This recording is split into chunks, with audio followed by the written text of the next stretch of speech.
The UK's new car market is a little bit of a fickle one. Would it surprise you if I was to tell you that year to date in 2024, in the top 10 best-selling cars in the UK, for instance, that there was a BMW, there was an Audi, but not a single Peugeot, not even the little 208. Now, why is that? Well, it's down to this, as I say, we're a bit of a fickle bunch here in the UK, and we do like to have our prestigious badges, we do like our premium products, and we are willing to pay for it. Which is why Peugeot have been pushing themselves up market of late to try and compete with the likes of BMW, Audi and Mercedes-Benz. The problem, however, comes is if you're going to charge premium prices, you need to give a premium product. You need to give us something that's a little bit more desirable and a little bit different to what's already out there. Now, they've tried with the likes of the new Peugeot E5008, which is very stylish, a great stylish car. Now, we have good electric offerings from Peugeot up until now, but it doesn't really stand apart. It's merely a good car when it needs to be a great car. It's not really got a big USP about it. But this one, I think, could be the one that's going to change all of that, because this one does offer more. It offers a lot more space inside, space for up to 7. Welcome to this week's new car review, welcome to the new Peugeot E5008, and as always, welcome to AutoEV.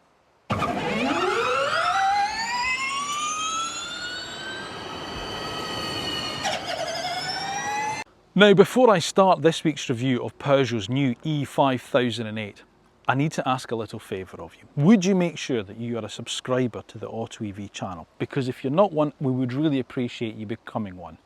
And once you've done that, press the little bell button that's down below. Why would you do that, I hear you ask? Well, the reason why is because when you do that, you get notified when the next video is uploaded and it's gone live. Once you've watched it, if you enjoy it, and I hope you do, give it a wee thumbs up, eh? And don't forget, leave us your thoughts in the comment section down below. Let me know what you think about the cars we review on the channel, such as Peugeot's new E5008, and of course on AutoEV as a whole. Right, 7-seater Peugeots. Not exactly a new thing, I hear you all saying, Brian. Of course, you're right, when you go way back to the 505. Big 7-seat family car. They've done people carriers before, 806, 807, and even the previous generation 5008 was a 7-seater. So what's new? Well, basically what's new is what's underneath in some respects, because as you probably are aware of, Peugeot is now part of Stellantis Group, the big conglomerate that has brands such as Peugeot, Citroën, Fiat, Vauxhall, DS Automobiles, Alfa Romeo. They're sharing a lot of componentry to keep the costs down. And this car sits on, like its E3008 sibling, the STLA medium platform. Now, it's also going to have combustion engines. It's going to have a self-charging hybrid and a plug-in hybrid. But interestingly enough, what Peugeot claim with this car is that it's BEV by design. In other words, it was designed primarily as a battery electric vehicle first and foremost, and then has been adapted to take combustion engines, rather than most cars doing it the other way around. And the battery sizes that you can get in this car are like the 3008. It's what's going to make it really stand apart from the competition. And not just that, it's what they've done to the inside of this car that makes, I think, this car the pick of the Peugeot range. However, before we start, let me give you a brief snapshot of Peugeot's new 5008. Well, as I say, it's built on Stellantis Group's STLA medium platform, which will go on to underpin a lot of medium-sized cars from within the Stellantis Group of brands. It's available with either a standard hybrid, a plug-in hybrid, or the car we have here, a battery electric vehicle. You'll have the choice of 2 battery sizes with the E5008, either a 73 kilowatt-hour one or a 98 kilowatt-hour one, allowing a range of up to 410 miles on the WLTP scale. It will be available with both single and dual motors, and pricing starts in the UK from £48,500 and goes up to over £52,000 depending on specification chosen. So, big battery, big range, but big price. Is it worth it? Well, of course, the only way we can answer that question is by putting it through the road tests that actual car buyers trust when it comes to choosing their next electric vehicle. And that, my friends, is the AutoEV one. So as always, we start with how the car looks, which is quite familiar if you've seen a 3008 video, because from the front, the two cars are very, very similar. It's Peugeot's new design language, and I have to say, I think it's a successful one. I really like what Peugeot's design is at the moment. I think across their entire range, they've really got their mojo back when it comes to style. There was a time when I felt they kind of lost it a little bit, but I think they're well and truly back in terms of the way the cars look, and I think they're some of the most distinctive and most handsome looking cars on the road. Very Peugeot-like at the front. There's a lot of styling cues in the car that you'll see across the Peugeot range. Of course, the most predominant one is the 3-claw LED daytime running lights and turn indicators that you see here. They used to have the big saber tooth ones that ran down the side of the older cars, but now it's that 3-claw design. And of course, across the front of the car is this, it's almost like a pixelated grille, where the pixels, the squares kind of get smaller as it heads in towards the middle, where the big Peugeot, the new Peugeot shield is. Now, interestingly enough, you can tell if this car's got the 360-degree vision system fitted, because you've got a little camera that's mounted up on the badge here, which is the only way you can sort of like tell from the outside. You've got your nomenclature across the top here in this lovely black strip that runs between these two headlights. Very slim headlights, and on a GT specification car, which this one is, these are pixel LEDs as standard. Now, I've not had much chance to try them out today, obviously, because it's bright sunshine, but I'm told they're very, very good. Down at the bottom, you've also got this grille area here. Now, of course, on the electric car, on the E5008, this grille here doesn't do anything. There's no cooling that goes in there. There's a panel behind there, but obviously on the hybrid car, that's going to be open to allow cooling for the engine, but you don't need it on the BEV car. So all the cooling is done down at the bottom here, and it's down at the bottom where you get the radar your sensor down there. You get some nice sharp angles on the car as well. I think they've done really, really well with this. I really do like what they're doing with the design. And I like the big Peugeot shield. I like that start there. But very, very similar, as I say, to the 3008 at the front, but that's no bad thing. And as I say, it's different enough to the rest of the cars in the range, where it's still got those styling cues that you can see with, such as the little 208, the 408, sort of like odd kind of coupe SUV thing, and you know, the 508 saloon, but different enough that it doesn't look just like that Russian doll styling-esque. So we're off to a good start. Now, when you come down the side, that's where you start to see the differences between this and the 3008. Now, I've got my book here because I want to read you some stats if you are a current 5008 driver, owner, because this car is bigger, and I've got the differences here. Like this sort of clamshell bonnet, the way it just spills over the top of the wing. And actually, I do quite like the way it sits slightly proud of the wing, because then that runs into this really strong shoulder line along here. And this strong shoulder line here, the one thing that you'll notice here is there's no weather rubbers in here. In other words, it's glass and then bodywork. There's no rubber strip in the middle. Again, it's very aero efficient, this car. They've hidden sort of like the rubber guttering into the doors, and it gives it a very clean look. They did that with the 3008, and I really do like it. As I say, this is a GT model, so 20-inch wheels are standard. The Allure model, which is the lead-in car to the range, I don't want to call it the basic car, but that's the first lead-in, if you like, into the E5008 range, gets 19-inch wheels. The other way you can tell it's a GT is because you get the Peugeot shield on the front wings. The Allure doesn't get that, but the GT does. Now, of course, you get the contrasting black roof to this lovely blue metallic paint. This is a standard metallic colour. If you go for this, you don't pay option for this metallic colour. It's a blue. I really like this. And of course, you get the gloss black wheel arch extensions. This bit of gloss black that kind of comes up here and, as I say, just pinches the bodywork in. But it's a very clean, really nice design. I love these wheel arches. I love the way you've got that mirrored curve at the top there that just arcs, that double arc the wheel arches there. I really do like that. And as I say, I like the cleanness of the side of the car. And as you come to the back, that's where you see the big difference. If we were being unkind, you'd say this is almost like the full-size SUV to the 3008, which is more of a coupe SUV. But that's still quite a big car inside. But this is bigger, a lot bigger. Now, let me get on to those numbers for you. So the total length of the car is now just under 4.8 metres long. Now, that is 15 centimetres longer than the previous 5008. So it really has grown in size. The wheelbase is just under 3 meters long. The wheelbase itself is up 6 centimeters itself over the previous car, and most of that is here, and there's a reason for that, and it's a practical reason which I'll tell you about when we go into the inside of the car. 4 centimeters higher than the previous car, and 5 centimeters, can't read my writing there, 5 centimeters wider than the old car. So it really has grown, and you're into like the cars that it's going to compete with, such things such as Skoda Kodiaq, Hyundai Santa Fe, Volkswagen Tiguan, and of course Vauxhall Grandland as well, the new Grandland. So it is a big car. It's a proper medium-sized family SUV with seating for up to 7. Do you see what I mean about the rear of the car? That 3008 sort of like real sharply raked rear screen and twin roof spoiler is gone to be replaced by a much more practical elongated top section of the body. This area here is very, very similar. You know, you get a nice integrated almost rear spoiler in your Peugeot script. I mean, look how high that is in comparison to sort of like my chest, and I'm 5'8". So it does sit quite high. And as I say, you've got your Peugeot lettering across the back. No big Peugeot shield on the back, just the lettering, and of course obviously E5008 to tell you that it's the electric one. Lovely concealed boot handle just in that gap there, and you can also operate it from the key as well, so it's not underneath the bumper where you might find it all a bit grubby and stuff like that. Rear wiper, thank you Peugeot. High level brake light inset there, and as I say again, these sort of 3 claw lights that are set at the back there. Gloss black theme continues down at the bottom, just sort of, as I say, pinching the bodywork in. You've got a neatly integrated reverse camera there, and obviously plus parking sensors as well.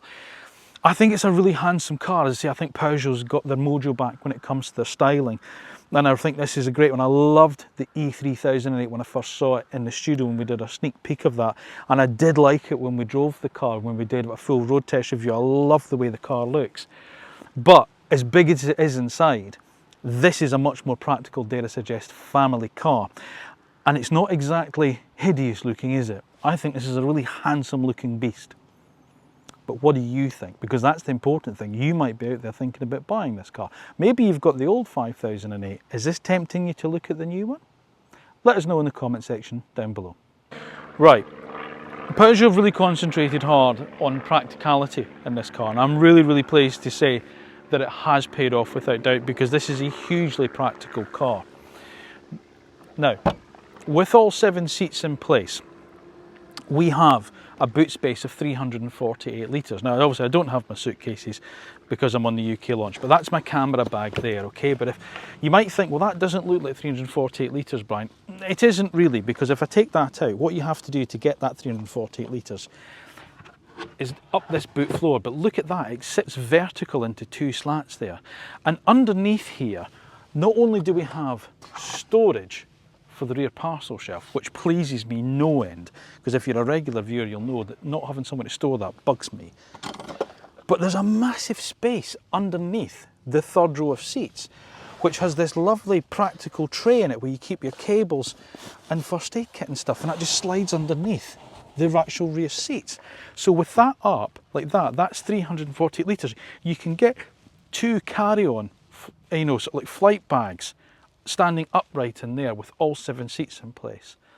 That is very good, I think. Now, okay, you also got a sort of like a drop down into that well, you know, but that's the trade-off. You get that extra bit of space where they've really sort of like thought about it and utilised space and gone, how can we make the most of this? That's what they've done. It's brilliant. And the fact that you can keep that upright and it's got slots that slide down, it means obviously you can hang your shopping bag, you can put your shopping bags in there and they're not going to fly around in the back. Clever. Right, what you then have is the ability to knock these 2 rearmost seats down, and they will lie flat with that boot floor if you leave that in place there. Now we have 915 litres of boot space. Now I've got a confession to make here. I was going to be bringing another car on this launch to show you a comparison, which was the other 7-seat medium-sized all-electric SUV you can buy, the Mercedes-Benz EQB, but Mercedes forgot to deliver it to me yesterday. Anyway, but to give you an idea, a Mercedes-Benz EQB with the 5 seats in place with the rearmost knocked down is only 495 litres. That's nearly double the size you get from the Mercedes-Benz. That's a phenomenal amount of space that's available in the car.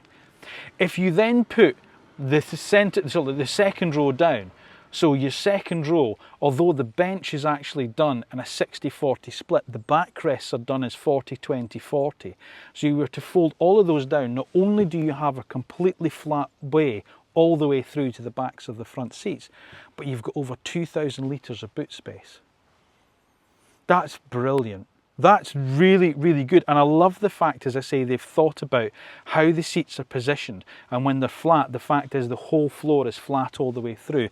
And they've used space that's not being used underneath those rearmost seats.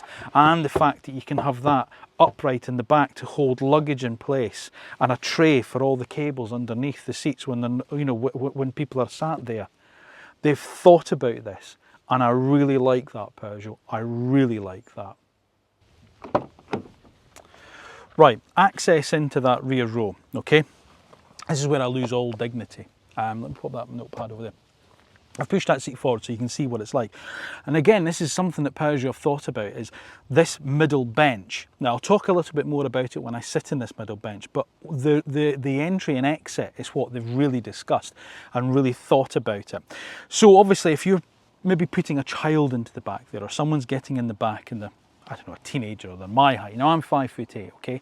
How easy is it to get in the back? Well, of course, it's this access that's going to be the important thing.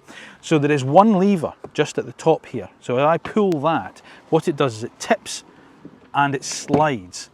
So now this space here, they've concentrated on sort of like the amount of space again for people's shoulders and for hips. So in other words, 1 foot in there, and that's me, and I'm in. And then that slides back to there. Now that hasn't slid back to the exact position it was in, because obviously what they don't want to do is slide it back so no one can actually sit in it. You've got to wait then for somebody to adjust it. So that slides back to there, pretty much sort of where it was, but then that can be adjusted by that person. But do you know what? This is all right. Now if I put the head restraints up, that's fine. You do feel your legs being pushed up a little bit, but you know, and as I say, I'm 5'8", and it's getting close to the roof. But if it was smaller children back here, it's a lot more comfortable back here than it is in the Mercedes EQB. Okay, it's not as big as something like the Kia EV9, but then it's not the price of the Kia EV9, nor is it the size of the EV9. You know, it's a medium-sized car. You know, so you're thinking Skoda Kodiaq, Volkswagen Tiguan, those style of cars. That's what the space is. But actually, that's okay. I'd be quite happy to sit back here and do a couple of hours in this journey, as long as it wasn't a huge person that was sat in front of me. I've got an armrest there as well. I've got a cup holder there, and on that side there's a 12-volt socket up on the rear shelf. In fact, the only thing that's missing is a USB port, which I am a little surprised about. I thought they might have put maybe a USB port back here. But in fairness, space-wise, this is okay on this third row. Right, let me jump into the middle row and tell you a bit more about what they've done in that row. Avoid watching me get out of this now. Avert your eyes. Right, this middle bench, or second row if you like, it can recline, okay? So you've got recline, and you've got the ability to slide as well, slide the seats.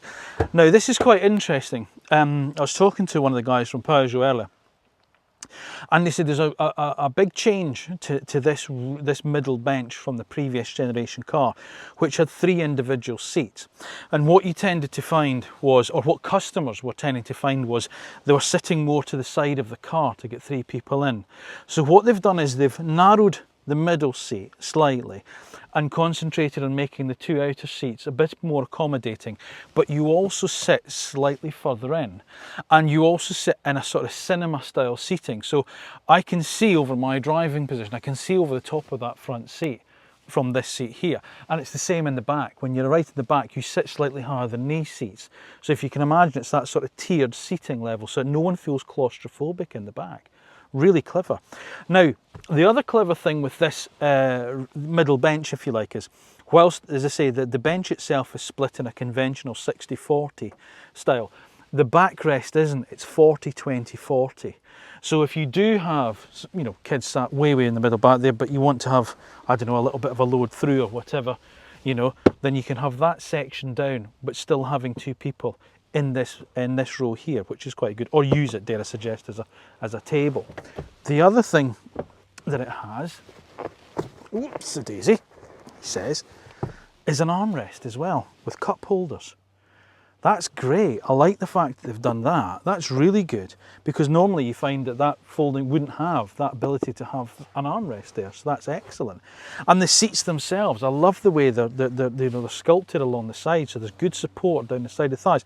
Tiny bit short in the squab for me, but I'm not going to complain too much because it is a 7-seat car. You know, there's got to be space given up to somewhere for the back people.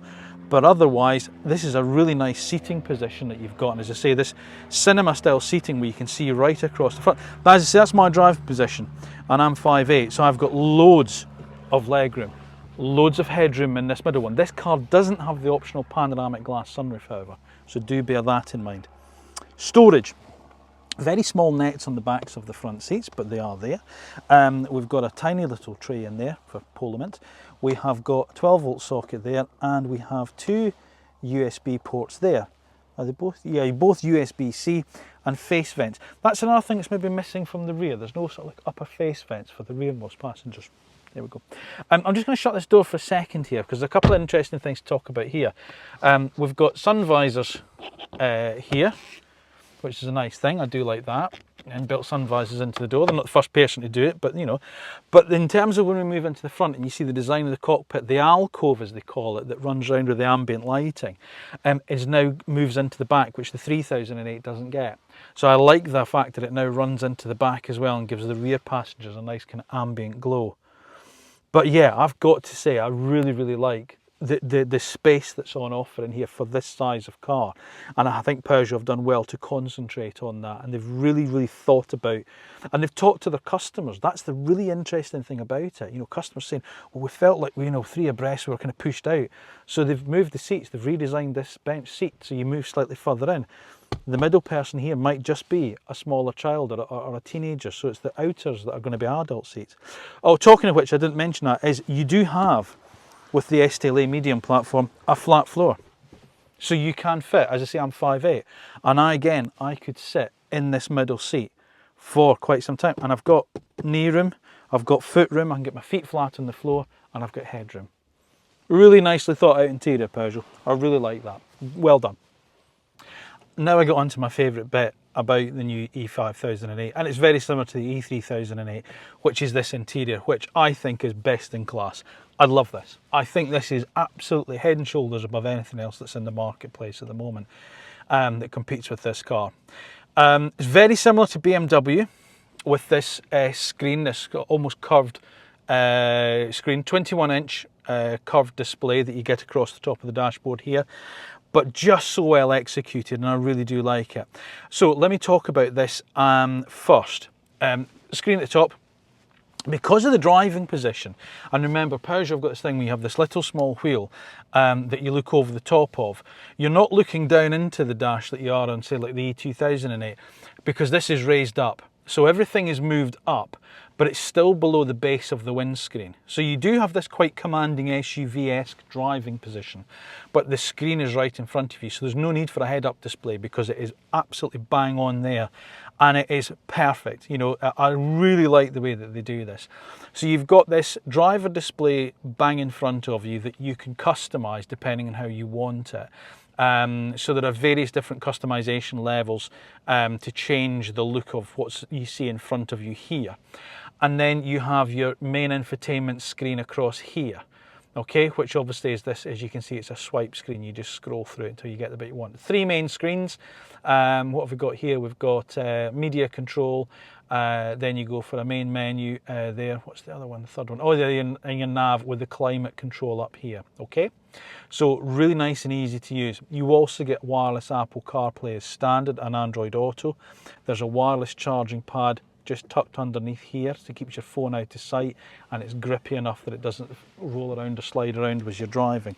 So that's excellent. But I love the way it just floats above the dashboard here. This is what I was talking about, this alcove, this in here, where the ambient lighting comes from in there that changes. There's, I think it's 3 different ambient lighting colours you can have, but then it will also change depending obviously on what driving mode you're in. Really good. The graphics are excellent, they're really clear.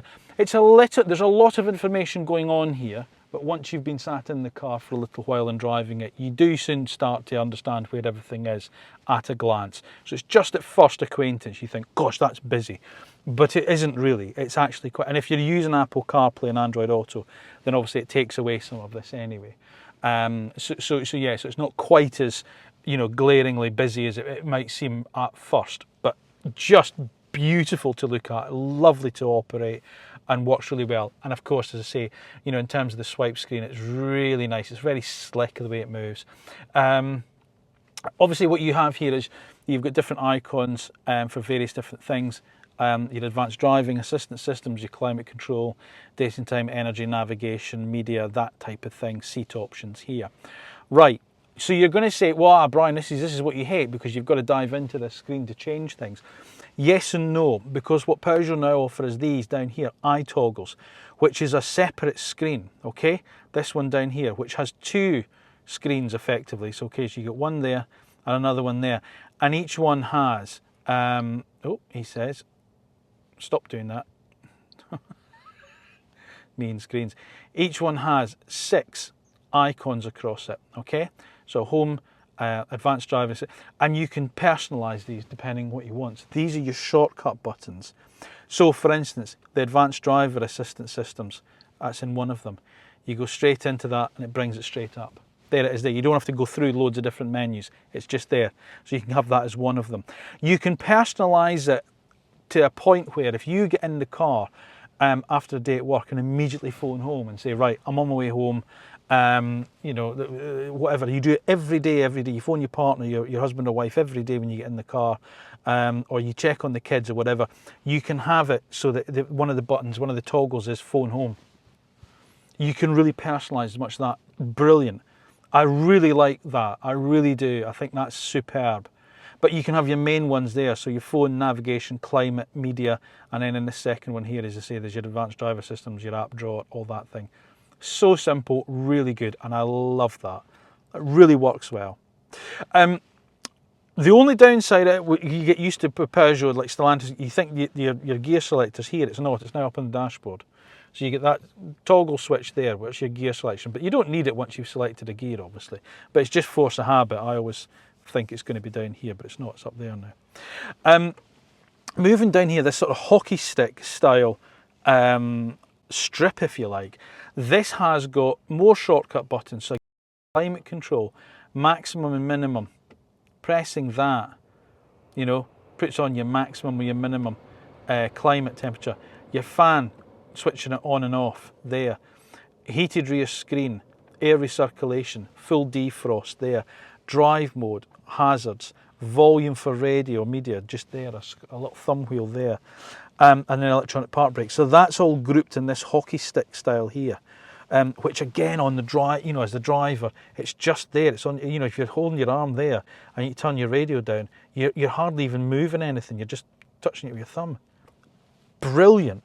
Love it. You really feel like you're separated out, but in a good way, from your passenger, and then everything is grouped around you as a driver, and everything's just nice. I mean, look, as I'm driving there, that's not even a hand stretch away, to go across there to touch that screen, to do my volume. As I say, if my arm's there already, it's there, and that is directly in my eye line. Somebody's really thought about this and designed an interior to fit how drivers want, and I think this is just sensational. I really do. My only gripe with it is they've redesigned the wheel. I like Peugeot's little wheel, I do like it, but they've redesigned it so the spokes are slightly bigger, and I just find it a little bit uncomfortable here where it's got a bit thick. That's the only thing that I can fault this with. The only thing I can fault the interior on. And as I say, that's probably just me. I do like the little wheel, I like the actual size of it, but as I say, it just feels a little bit now uncomfortable where these spokes are, that's all. Talking of which, the buttons on them look touch sensitive, which at first I thought, oh God, Peugeot, no. But they're not. They're just really big physical buttons.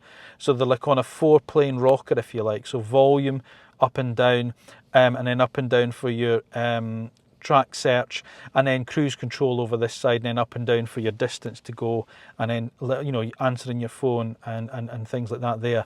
So they do look touch sensitive. They're not. You've physically got to push them. They are a rocker button, but they're just all grouped in the one big button, if that makes sense.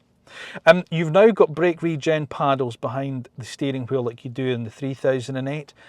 So with Peugeot of old, it used to just be, you had a B button for just one level brake regen. There's now 3 levels. I like that. And then obviously you've just got your normal column stocks behind the wheel like that. Down on the door panel, usual stuff, mirror, electric window switches. By my right knee, I've got electric tailgate release and an interior alarm switch off. And then the rest of it's really storage, which is superb. If I open this here, which opens up, there's a massive bin in there. And got a can of juice in there, my mints, my sunnies, they're in there. Plus there's a 2 USB-C ports down in there. So yeah, all those fit down there. And you can close that up. There's 2 cup holders behind there, plus an armrest in here which is ventilated as well, which you can just throw things in. It has a little sliding tray too. Plus you've got big door bins that are big enough for my water bottle as well. They fit down in there. So there's plenty storage. Oh, and the sunglasses holder as well, which is rubber lined, which I do like. The seats, I've got to say the seats are unbelievable. However, there's a caveat with this. This is the optional Napa leather pack, which gets slightly different seats. I know I haven't sat in the standard seats on this launch. They've given me this car, which has got it, but I have to say, if it's like the 3008, those seats were good, these are better. I would urge you to go for this Napa leather thing, because you've got the more ergonomically designed seats, you've got adjustable under thigh support, which I love. The front squab you can adjust for height. They've got pulsating massage. They're also heated and ventilated if you go for the Napa leather pack as well. So I would urge you, if you're looking through the options list, tick that box, because then you get these, and these seats are superb. They just hold you in the right places, down the sides of the legs, right down sort of the lateral support down the side of the body, good shoulder support, and the head restraints in the right position. As I say, the only thing I can really fault is that just that little bit of the steering wheel. I wish they'd kept the old design of steering wheel, because I say it just felt a bit better at the 8:45 position. But otherwise, I genuinely think this interior is a world apart from what else is out there in the market at this price point. Quality is good. You get squidgy soft touch rubber up the top there, beautiful kind of cloth covered area here and down the central spine across the doors. Nice ambient lighting. The screen's excellent to use. The tech is really good to use. The build quality is good. The storage is good. The seats are comfortable. It's just great. I love it. Brilliant. Well done, Peugeot. Well done. Now, the big talking point with the E5008 is like the E3008, and that is when it comes to its battery and its capable range. Now, Peugeot seem to have gone from one extreme to the other, because there was a while there they were offering just a 50 kilowatt hour battery in their electric offerings and 230 miles if you were lucky on a WLTP scale, and that was it. It pretty much was that battery across the entire range. Boy, have they gone to the other extreme with these cars now, thanks to this new platform that the car sits on. Excuse the notepad, because there's a lot of numbers to talk about here, okay? Basically, there are 3 cars. There are 3 variants available with the 5008, much the same as with the E3008. We'll start off with this car, which is the 210, which is the power rating, 210 PS, and that's a single motor car with a 73 kilowatt hour battery. Now, that's not a gross capacity, that's its usable capacity, okay? So that's important. Usable capacities we're talking about here. This car should achieve 311 miles on the WLTP scale, which is excellent, I say. Even if it got 270, 280 in colder months, that's still a phenomenally good range for an all-electric 7-seat family SUV. I think that's excellent. However, if you do need more, you can have more, because you move up then to the 230, which is still a single motor, but then has a 98 kilowatt hour battery, usable capacity. That should give, according to WLTP figures, 410 miles, which is outstanding. That's almost on parity with combustion engine cars. In fact, I'd argue it pretty much is now. If you were looking at a petrol equivalent of this car, you know, to get 400 to 450 miles out of a petrol engine car of this size would be superb. Diesel, you might get nearer 500, certainly. But now we are talking of parity with combustion engine cars. Phenomenal, absolutely phenomenal.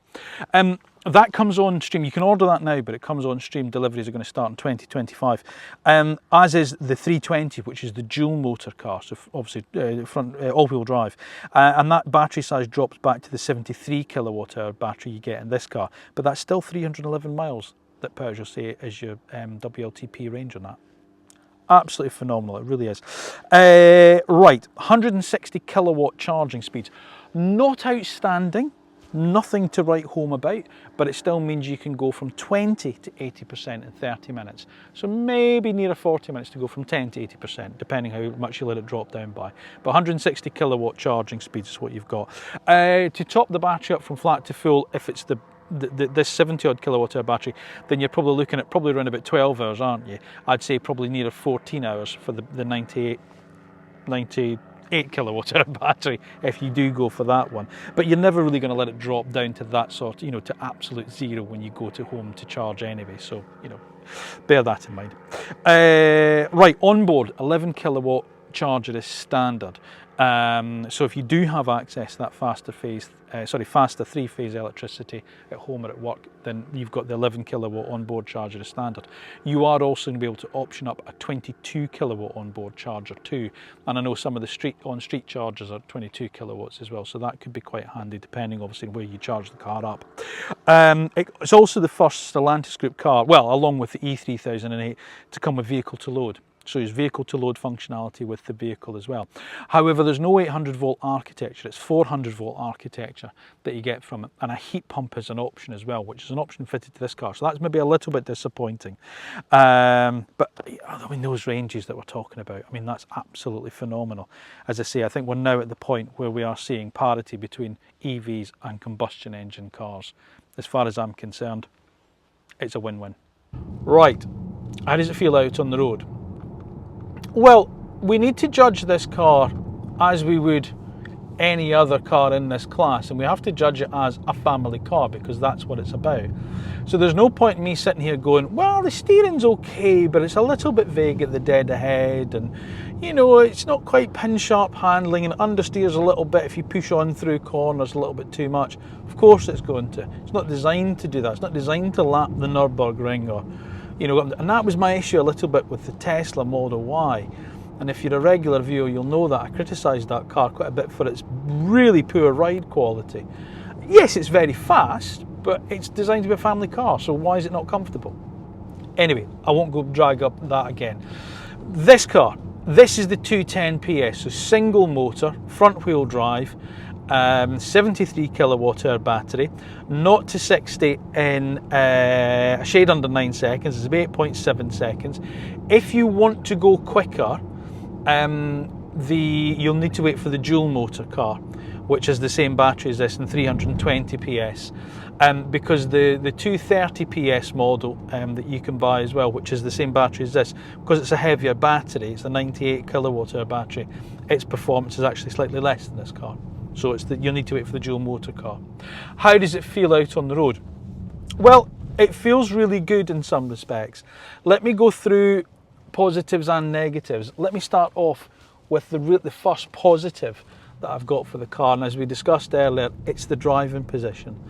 I really got to commend the driving position of this car. Now, as I say, please be aware that this car has the optional Napa leather seats in it, so it's got a slightly different seat to what comes as standard, but these seats are just superb. It really feels like, you know, you're just being cupped in the hand of a fair maiden. They're so comfortable, they really are. They've got the support in the right place, they've got massage functionality, they've got heating and ventilation, the bolsters move in and out as well. They're just lovely. But the actual driving position itself, where you're positioned in the car, is perfect. It's very SUV-esque. You sit really nice and high in the car. That is emphasised by this screen being pushed up, but I can see the bonnet. It's not interrupting my view of the bonnet, and it's unlike the 3008. When you look at the back screen, that is the end of the car. You know, that's got the sloping rear end to it. This has got a more upright rear end. That is the end of the car, so I can see the extremities of the car. Now this one's fitted with the optional 360-degree vision camera, which is great, but as I say, if you don't rely on cameras and stuff to park the car, I can see all of the extremities of it. So great driving position. My only negative to that, as I say, is the steering wheel. I just find a little bit uncomfortable just in there for me. But that's not saying that everyone will feel the same. But that's how I feel with it. But there we go. Okay, that's that. Right. If we were to, here's a roundabout coming up here. Is there anything coming in? So let's just go through this roundabout, and I will just apply some throttle and a little bit of, the steering's a little bit slow. If we were being critical of it, it's not quite a quick rack. It'd take a little while just to catch up there, and that's what I mean. There's a deadness just in the dead ahead of it. But we're not buying the car for that, are we, in that sense? So it doesn't really weight up at speed in that sense. If you go through sort of like those bends, there's a very quick change of direction. And on the dead ahead, as I say, if you move the wheel, there's a vagueness. It doesn't move the car that much. So that's maybe a criticism of it. The positive side of that, however, is it's very manoeuvrable at parking speed. It's very light, very manoeuvrable at parking speed. So that's good. The brakes. The brakes are okay. They're way better than Peugeots used to be of old. Remember, if you're a regular viewer, you'll know that I used to dislike that sponginess that you had in the Stellantis group cars, and then they would bite. You know, you push through a bit of sponge and then it would bite. These are different. They are more progressive, and you do have variable brake regen via these two paddles behind the steering wheel. So you can have it completely off, or you can have it dead on. Now does it bring the car up to a complete dead stop? Let's try this. No, brings it up to a creep. So it doesn't bring it to an absolute dead stop and hold the car, but it does bring it to a creep. So if you're a fan of one pedal driving, that's what it does, okay? So it doesn't bring it to a dead stop and hold it. But at least you do have the ability to change the levels that you get. Suspension. Let's discuss suspension, ride quality. Ride quality on the whole is good, very good, better than the 3008, and I'll attribute that to a slightly longer wheelbase. Even on these 20-inch wheels, on all but the absolute coarsest of surfaces, this suspension is very, very good. There is times on these sort of like slightly harsher surfaces where there's a pothole or a slight dip in the road. Here's a little humpback bridge. Let's just do it over here. Yeah, there's a little bit of float, through that undulation. You can just feel a little bit of porpoising, but it soon settles itself down, and I suspect it'd probably be very good once you've loaded it up with people. So once you've got 2 or 3 bodies in the car, that will just settle down itself a little bit. It's only when you're really pushing on and you're in the car on your own do you get that, I would suspect. So that's good as well. The refinement is superb. This is a very smooth piece of road that I'm on, but I am doing sort of like 60 miles an hour nearly, and I've got barely any wind noise through the car at all. There's no road noise whatsoever. I suspect this is a car that I would really relish on a long drive. I'm off to Scotland at the weekend to see my mum, and if somebody handed me the keys to this, I would be very, very happy indeed, I would think, because this drives beautifully quietly at higher speed. It's a really good car. As I say, if you judge it against some of the other cars in the class, Skoda Enyaq, okay, that's not got 7 seats, but it's a big, spacious family car. It probably lags behind that in some areas, but is better than it in others. So Peugeot now have a real, and I think that's probably one of the best cars in the class, if not the best car in that sort of like, family EV class. The only thing I'll say is this: if you don't need the 7 seats, you do have the option of the Renault Scenic, which is a lot less money than this and is a superb car. but it is a slightly smaller car, in fairness to Peugeot with this. This is a 7-seat, so I can't really turn around to you and say the Scenic's a much better car. It is in a lot of ways, but it is a smaller car and you don't have the option of 7 seats. This does. And I love this interior. What I absolutely adore about this is just, as I say, this driving environment where everything just is here neatly to hand. You know, my arm's resting here. I've got a great driving position. I've got a brilliant view of the dash. I've got a brilliant view of the outsides. As I say, there's only that slight discomfort on the steering wheel, but you know, maybe that's me. As I say, maybe you feel differently. Yes, there's a little bit of vagueness and the steering's a little bit of light, but you'd put up with that for the fact, as I say, it's manoeuvrable round about town. You've got different driving modes as you would expect. You've got Eco, Normal and Sport. And if I flick it into Sport, where everything starts to glow a bit green, it doesn't turn it into a road rocket. You know, there is a little bit more sharpness to the throttle pedal, but it's not night and day worth of difference. I don't think it's something that you're going to be immediately reaching for as soon as you get in the car. I would leave it in normal, and I would drive the car as a normal family car. And if you do that, what you are left with is an exceptionally good car. I really like this. It's a better car than the 3008. Shall we talk about pricing? Go on then, let's. Right, pricing. Now the price I'm going to give you just for this car, the 210 73 kilowatt hour car.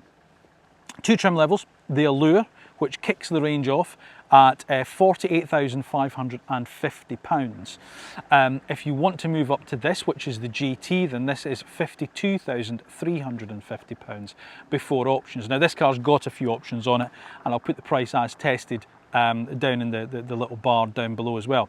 Now immediately you're going to go, oh, that's chunky money there, Brian, because potentially this car here with the Napa leather, the heat pump and stuff like that, you know, could be getting closer to the £55,000 bracket. Let me just give you a little comparison here. Again, because of the notebook, I wrote this down. Now the EQB from Mercedes, which I was supposed to have here today, thanks Mercedes, which is a 7-seat, all-electric family SUV, this sort of size. Okay, so that's the other car that you're going to have to compare this to. It starts at £53,000. You know, the Sport Executive is just, and that's chuff under 53 grand. You know, and goes up all the way up to the AMG line Premium Plus at over £60,000. And as I say, if you remember the EV9, which is another 7-seat all-electric SUV, which is a much larger car, granted, that's 65 grand before it starts. So as I say, in terms of if you were looking at this size of car with 7 seats, you know, you are looking at some of the hybrids such as Skoda Kodiaq, you know, Hyundai Santa Fe, Kia Sorento, those kind of cars, they're all over £50,000. So actually, when you think about it, it's not that much more, if at all. And of course, it being electric, it means your running costs are going to be a lot lower as well. So Peugeot, I think they've got the pricing about right for this car. You also get an 8-year Allure warranty package with it, which is something also to take into account with that as well, because they really are trying to champion and looking after their customers properly. As I say, they're really thinking about this. Well done, Peugeot, well done. Now, we were talking there about a few cars which you can see as competition for this one. But let's just separate it all out for a second and really drill down on that, because if you are an EV buyer, and you need the 7 seats, then you are quite limited in what you can have. In terms of this class of car at this price point, at this size, it really is only, for the moment, the Mercedes-Benz EQB. There is going to be a rival for this car that comes out, which actually comes from the same parent company, Stellantis, because obviously Vauxhall have got the new Grandland coming out, which is a 7-seater car based on this platform. So do bear that in mind. So Peugeot's not going to have got it all its own way just yet. And there's talk of Citroën with the new C5 Aircross being the similar style of car with wearing the Citroën badge. And we know Citroën have got this thing about, you know, the pricing policies being just, you know, they're not quite going after the premium luxury. They're going after sort of like, you know, dare I suggest, normal everyday family people with normal everyday family cars for normal everyday family car prices. So do bear that in mind. But at the moment, it is the Mercedes-Benz EQB that is the main rival for this car. Yes, there is the Kia EV9, which is a phenomenally good car, but it is much, much larger, and it starts at £65,000. So, you know, it's a class above this car. You can buy cheaper with 7 seats. You can buy a Peugeot, electric Peugeot with 7 seats for a lot cheaper than this, but it's the E-Rifter. Great little car, really good little car, but doesn't offer anywhere near the range. And of course, it's a car that's based on a van. You know, let's be truthful about it. And of course, therewith you've got the Citroën Berlingo and the Vauxhall equivalent of that as well. So they are the 7-seater cars as well. Other than that, then you're looking at MPVs. And again, it's Mercedes-Benz with something like the EQV, but again, it's 70 grand for that car. Or the Peugeot, what do they call it? The Traveller, the e-Traveller, you know, the Citroën variant as well. So it is sitting in a marketplace that at the moment, until the Vauxhall Grandland and the Citroën version come out, that's really only competing with the Mercedes-Benz. But then you might also look at it with this battery size and with this range. You might also consider against it such cars that are hybrids, you know, such as the Skoda Kodiaq, such as the Hyundai Santa Fe, and cars like that. And bear in mind, you can also get the 5008 as a hybrid as well, whether it's self-charging or plug-in as well. So it's not quite as clear-cut when it comes to the competition, but its main competitor, I think, is that Mercedes-Benz EQB. So here's what we like and what we don't like about the new Peugeot E5008. Well, we love its design. Its great use of interior space. And the fact that there is a choice of batteries with a class-leading range. We don't like, well, it's not the most dynamic car in the class. It is potentially pricey with some choice and, dare we suggest, some useful options fitted. And our other fear is, will siblings such as Vauxhall and Citroën offer a similar car for less money? When I first saw the new Peugeot E5008 in the studio, it's fair to say I was quite taken aback by its styling. And it seemed to me that Peugeot really had got their mojo back when it came to design. And then I sat inside it and the interior just blew my socks off, and I loved the interior of the car. I thought, gosh, this could really be a great Peugeot. But then I drove it. Now don't get me wrong, it's a very good car. It's just not a great one. The problem with the E3008 is there isn't any particular USP that stands out over and above some other more well-rounded rivals that are available for a similar type of money. But this car, well, this is slightly different because this does offer something a little bit more than some of its main rivals. It offers a huge amount of space for a family. It offers 7-seat ability. It offers, dare I suggest, almost price parity with rivals that come with combustion engines. I think the E5008 is this real standout car from Peugeot these days. I think this is the car that's going to really make a mark in the sort of like the medium-sized family SUV sector. The fact that you can have it with that sort of like combination of either hybrid, plug-in hybrid or EV makes the desirability factor of it even greater.